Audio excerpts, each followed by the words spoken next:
కానీ ప్రజలు ఉన్నారు. ప్రజల్లో నువ్వు వెళ్ళగలిగితే ఇప్పుడు నరసింహ బాధ్యత తీసుకున్నాడు. చాలా మంది తీసుకోవాలి, ప్రజల్లోకి వెళ్ళాలి. సహాయ కార్యదర్శి సంతోష్ ఉన్నాడు, ఛాలెంజ్గా తీసుకుని ప్రజల్లోకి వెళ్ళాలి. ఇదేమి ఒకసారి రావట్లేదు జనం నిరుత్సాహపడకండి. ఎందుకంటే కమ్యూనిస్ట్ పార్టీలో నువ్వు ఉండటమే గొప్ప. కమ్యూనిస్ట్ పార్టీలో జెండాని భుజం మీద పెట్టుకుని నడవటమే గొప్ప.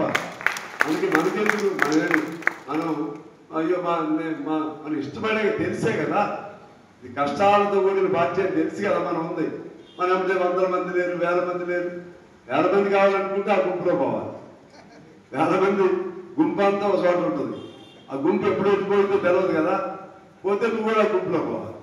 అందుకని ఆ 1000 మందికి ఒక్కడే సమానం, 1000 మందికి ఒక్కడే సమానం చేయాలంటే సమస్యలు తీసుకోండి, పోరాటం చేయండి. మేము 100 మంది ఉన్నామని అనుకోవద్దు, 10 మంది అయినా సరే రోడ్డు మీద కూర్చోండి.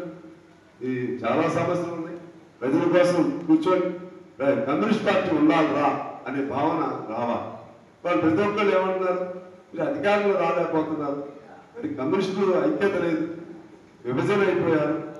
కమ్యూనిస్టులు ఉండాలండి, కమ్యూనిస్టులు ఉండాలి ఉండాలి ఉండాలని ఏరే పార్టీ వాళ్ళు కూడా అంటున్నారు. అవునా కాదు మీరు తెలుసుకోండి.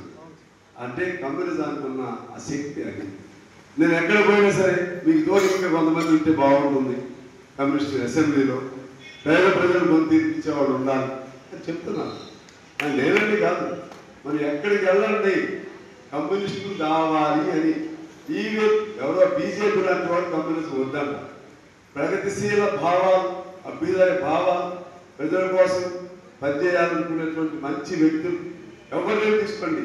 కమ్యూనిస్ట్ పార్టీ చెడ్డదని కానీ, కమ్యూనిజం చెడ్డదని కానీ, లేకపోతే కమ్యూనిస్ట్ భావాలు మంచివి కావాలి కానీ 100 మంది జనంలో ఏ 10 మంది చెప్తారు, 90 మంది లోపల కమ్యూనిజం అంటే ప్రేమ ఉండేవాళ్ళని. కమ్యూనిజం అంటే ప్రశ్నించడమే కదా, కమ్యూనిజం అంటే సమాజం కోసం కొట్లాడటమే కదా, కమ్యూనిజం అంటే ఏంటి పేదవాడి కోసం నిలబడటమే కదా.